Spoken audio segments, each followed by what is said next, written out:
na umesifiwa sana kwa mageuzi mengi ambayo umeleta. Unaionaje hali ya elimu kwa sasa, kwa sababu kumekuwa na kilio kikubwa sana cha wazazi?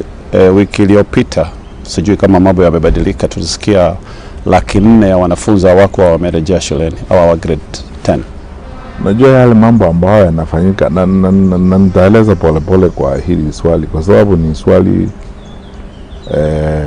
liko na uzito sana, sio kwa maisha ya jamii katika nchi yetu, lakini katika maendeleo yetu kama taifa. Yale ambayo yanafanyika katika sekta ya elimu Kenya hii, yes, ni kielelezo chema cha vile serikali hii inafanya kazi. Na ukiangalia yale ambayo yanafanyika katika sekta ya elimu, unayaona katika kila sekta ya nchi yetu ya Kenya. Okay. Viongozi wetu wa serikali badala ya kutumia wakati wao mwingi kupanga mambo maendeleo na maisha ya wananchi wetu, wakati wao mwingi unatumika kwa mambo zingine ya kuchekesha tu, yani eti ni kutumia pesa kununua watu na mabasi kuwapeleka mikutano, vitu kama hayo, ndio pesa inaenda. Kwa hivyo basi nieleze hili jambo. Kwanza, makosa mingi imefanyika. Watoto wakafanya mtihani, mtihani ukachelewa kidogo, wakati wa chagua kwenda katika grade 10, unaweza kuona sehemu nyingi, nisungumzie hata sehemu ya Mlima Kenya, watoto wengi katika sehemu hiyo nimeona, na hata mabarua nimeona, ukiangalia takwimu za huko, wamechaguliwa katika category 4. Okay. Wengi. Na tena hiyo imefanywa kwa njia ambayo inashangaza. Mtoto anatolewa ako Kirinyaga, amechaguliwa, amekuwa placed shule iko Laikipia kama kwa mfano. Yes, mambo kama hayo. Sasa inabidi wazazi waanze kung'ang'ana kufanya kusahihisha, kutafuta shule ambayo iko karibu na mambo kama hayo. Okay. Kwa hivyo kulikuwa na shida hiyo ya kuwaweka watoto katika shule zinazofaa na shule ambazo ziko karibu nao. Haya, uingie tena kwa hizo shule zote, capitation haijaingia. Kama quarter 1 and 2 ya capitation haikutolewa, walimu wakawa na madeni karibu 53 billion ama 54 billion hapo. Hata ukitoa capitation, walimu wakawa na madeni ya karibu 47 billion, ukitoa capitation, ukitoa hapo 53 and so on, walimu wanaenda kulipa madeni ya quarter 1 na quarter 2. Kwa hivyo quarter 3 hujatoa pesa ya capitation, walimu bado wako na madeni. Na sasa number 4, kwa sababu hakuna regulation. Unajua wizara ndio inapaswa kukaa chini na viongozi wa sekta ya elimu ifanye mpango. Nimeona mabarua ya shule. Okay. Mimi kwa sababu kama kila kiongozi, watu wanakuja, wengine kwangu nyumbani, wengine mnakutana nao, mkikutana kwa kanisa, kuna wazazi ambao wako na shida. Kwa hivyo unaona haya mabarua mengine ya grade 10. Shule nyingine inauliza 47,000 ya uniform, nyingine inauliza 52,000. Nyingine, haya ni maneno ambayo yanapaswa kuzungumzwa na kupangwa. Kwa sababu sasa ukiajia kila shule na kila kamati ya shule iamue, mwishowe mtu wa kuumia ni mzazi. Sababu unajua kila vile ilivyo wakati hakuna mpango na hakuna regulation. Mzazi ndiye anaumia. Ukienda hapa unaulizwa 47,000, ukienda pale unaulizwa 52,000 na mambo kama hayo. Ukijumuisha hii mambo yote, hii pesa zote, kwa mwaka moja ni zaidi ya shilingi 1,100. Na haya yote yanakuja wakati wazazi wetu wengi wako na shida. Wale ambao wanafanya kazi, payslip imekwisha, hakuna kitu huko, unalipa SHA, unalipa housing, unafanya nini, alafu sasa uambiwe utoe hizi pesa zote kwenda kwa shule. Ndio unaona sasa wakati viongozi wanaanza kusema tumewaambia machifu na manaibu wa machifu wahakikishe kwamba watoto wameenda shule. Kwanza, kabla hatujafika hapo, tujiulize na tujibu hili swali: kwa nini watoto hawajaenda shule? Kwanza kuna hiyo confusion ya placement. Pili kuna maneno ya fees na capitation. uje ya tatu kuna confusion hiyo ya ni kitu gani kinahitajika kwa shule, unahitaji kufanya nini. Haya yote yanaonyesha kitu moja. Kwa upande wa serikali hakukuwa na mpango kapambe wa kutosha mwanzo. Okay. Kwa sababu unajua haya maneno vile tulikuwa tunafanya wakati tulikuwa kwa hiyo wizara.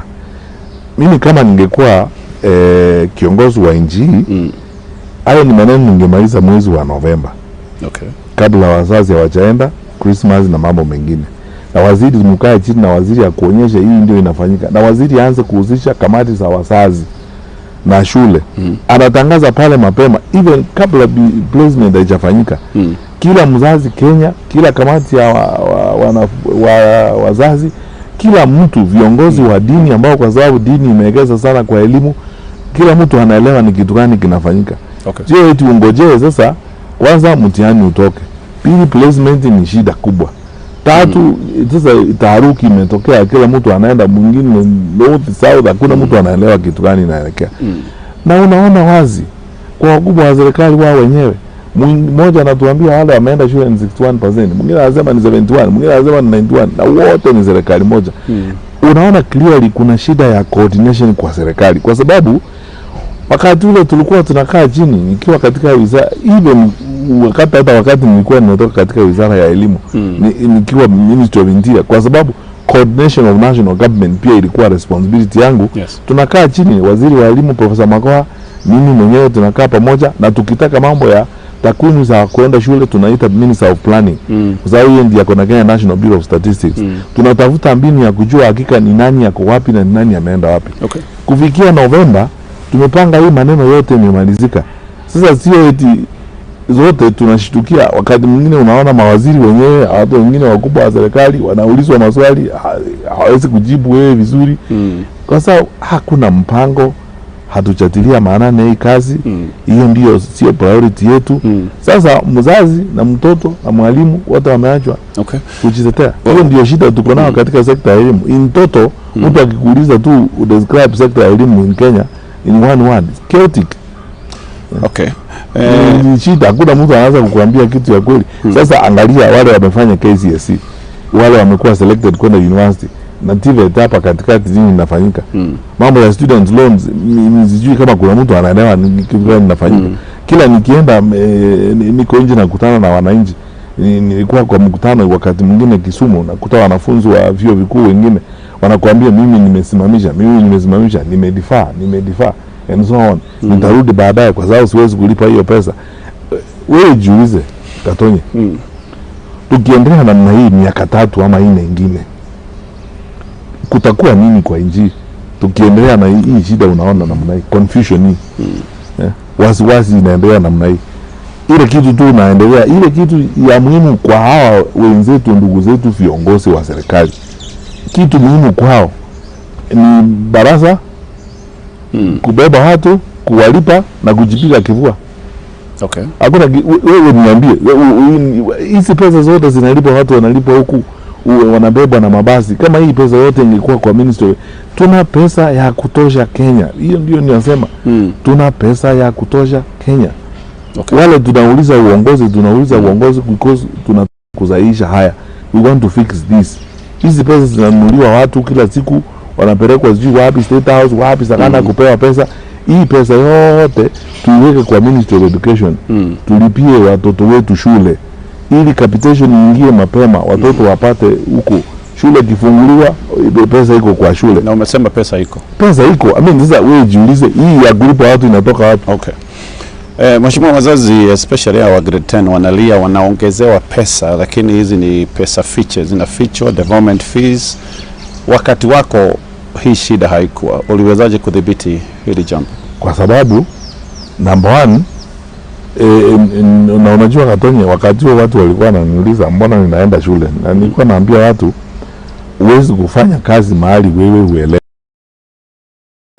Na mimi ninaelewa kazi yangu, ninaenda kwa shule, ninakaa na wazazi pale, ninaenda hata kwa ofisi ya basa, namwambia nipe receipt book ile imebaki, ulilipisha.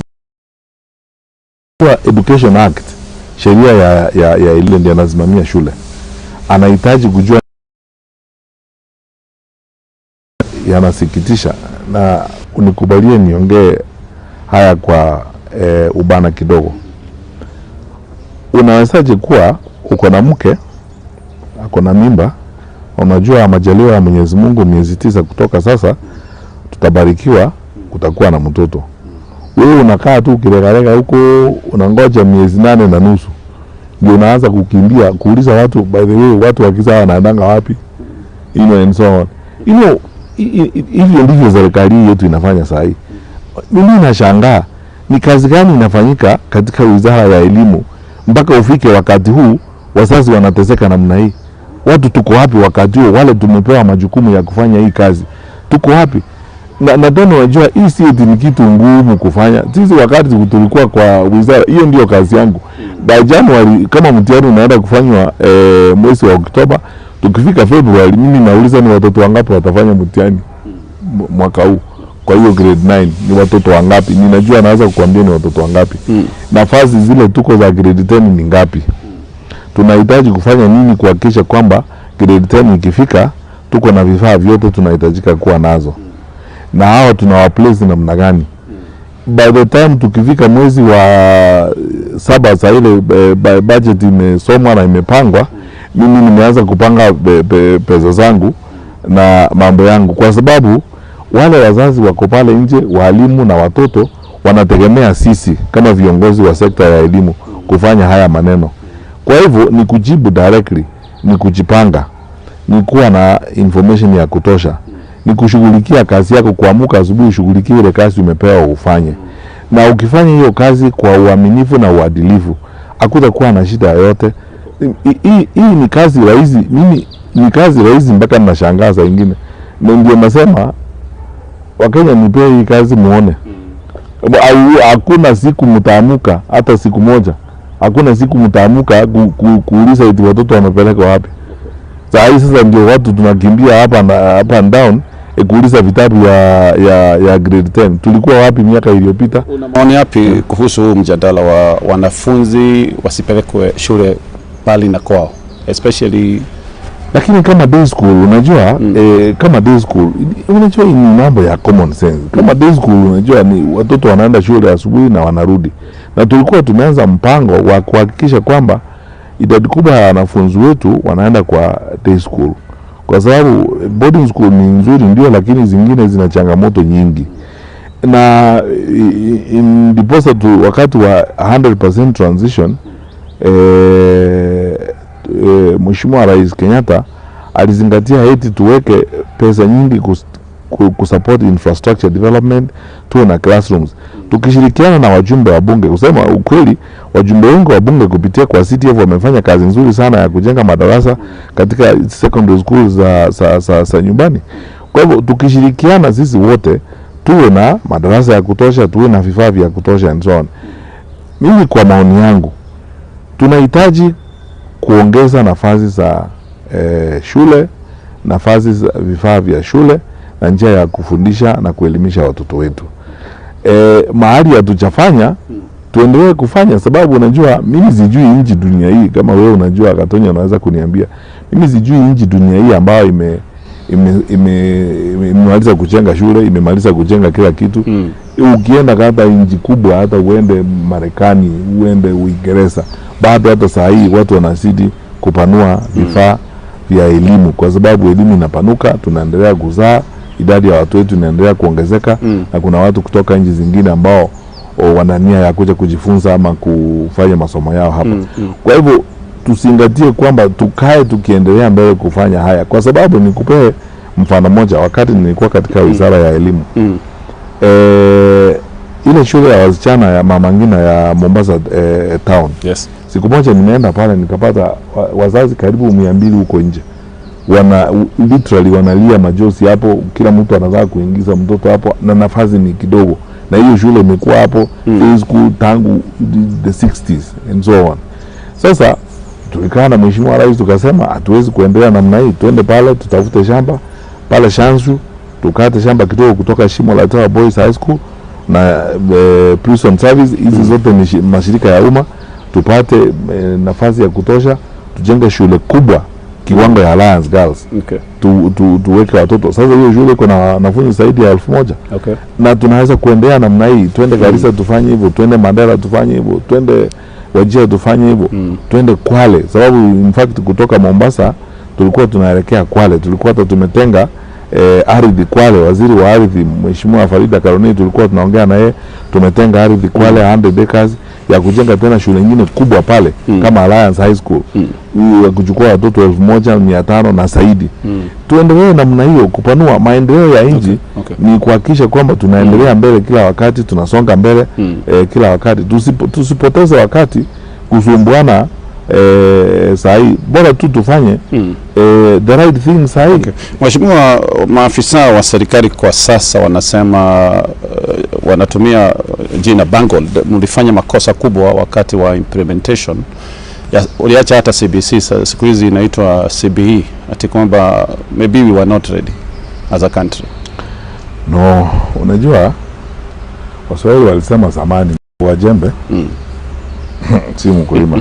Unajua kama kazi inakushinda, kisingizio ni unaweza kutafuta kisingizio 1000. Tulikuwa na mpango kapambe wa kuimplement CBC. Unajua, na wakati mwingine nitalizungumzia hili kwa urefu sana. Mimi makosa niliona ya kwanza ni wakati wenzetu hao waliingia kwa serikali, kabla ya hata kuelewa ni kitu gani kilikuwa kinaendelea, wakaanza na kamati. Yes. Unaanzaje kusahihisha kitu ambao huelewi wewe mwenyewe? Wakaanza hivi, tunataka kusahihisha hii maneno, ndeni wakaanza chaos siku hiyo. Na wamekuja na hiyo kasumba kusema makosa ilifanyika, na makosa hao wenyewe hawajui ni makosa gani ilifanyika. Unawezaje kurekebisha makosa ambao wewe hujui ni makosa gani? Okay. Shida ilianzia hapo. Na tena tukubaliane hivi Katonya. Hii si eti ni jambo ngumu sana kufanya, na mambo tuseme tu ukweli, na kila wakati vile nasema tuambiane tu ukweli. Hawa ndugu zetu na dada kwa serikali, wao badala ya kukaa chini wasungumze na watu waelewe, wapange maneno, siasa na survival ndio inachukua muda mwingi wao kuliko kufanya kazi. Kwa sababu hata wakati mwingine nilikuwa kwa mkutano Kiambu, nilisema mbona serikali haiiti mkutano na washikadau wote? Uite viongozi wa walimu, uite unions, viongozi wa wazazi, viongozi wa dini, kwa sababu dini imewekeza sana kwa elimu, na wasomi ambao wanaelewa haya maneno. Tuwe na mjadala wa kureview hii maneno.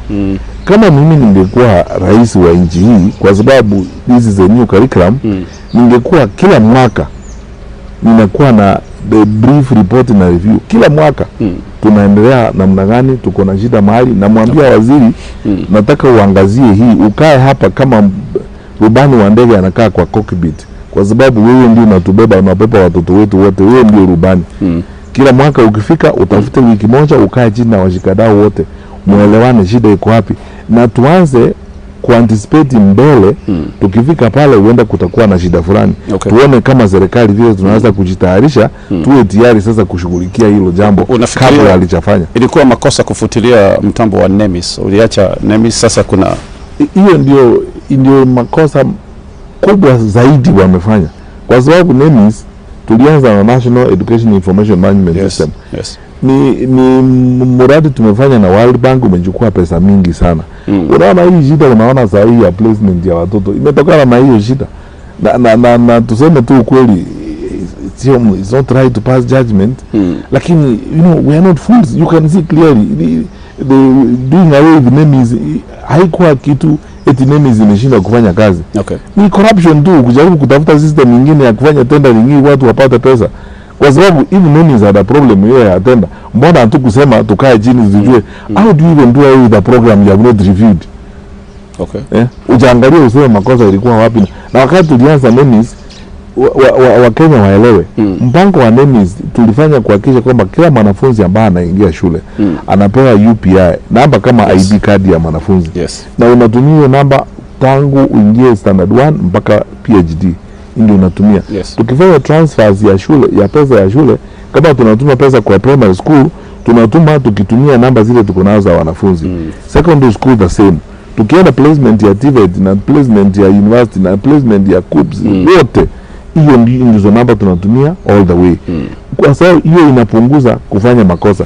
Sasa wakati nasikia watu wanasema tumetuma pesa kwa shule ambazo hasipo, I mean, you can understand why names was removed. Okay. Tukimalizia, wanasiasa wengine wanasema wangependa kufuta CBE ama labda do away with it. Unajua wale ambao wanasema hivyo ni wale wanafikiri mtindo wa elimu ndio uko na makosa. Okay. Gatonye, mimi nafikiri maisha yangu, kiwango kikubwa cha muda wangu wa kufanya kazi ni kuwa karibu na sekta za elimu and so on.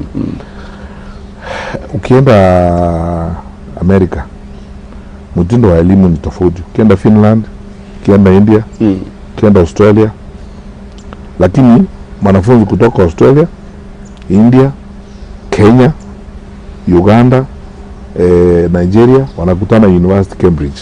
Okay. Wanasoma pale wote. Wanapata degree kutoka Cambridge. Mtindo wa elimu sio makosa. Okay. Makosa ni utekelezaji. I see. Na management. Hata ukileta mtindo wowote wa elimu ni kuhakikishia ukweli hapa. Kama kuna uongozi duni, kuna kuzingatia siasa kuliko kufanya kazi, na kama kuna utekelezaji ofyo wa mtindo wowote wa elimu, result itakuwa hiyo. Okay. So badala ya watu kutumia muda mwingi kusema ni mtindo wa elimu, mtindo wa elimu sio shida. Okay. Shida ni utekelezaji. Asante. Haya, tutapugua kidogo mheshimiwa. Tugotithio hanini ni tugucokereria. Tugathie kuraya na tugicoka ni gukorwo githoma imwe cia message iria utoikeirie. Thank you so much. Asante, tutarudi tu.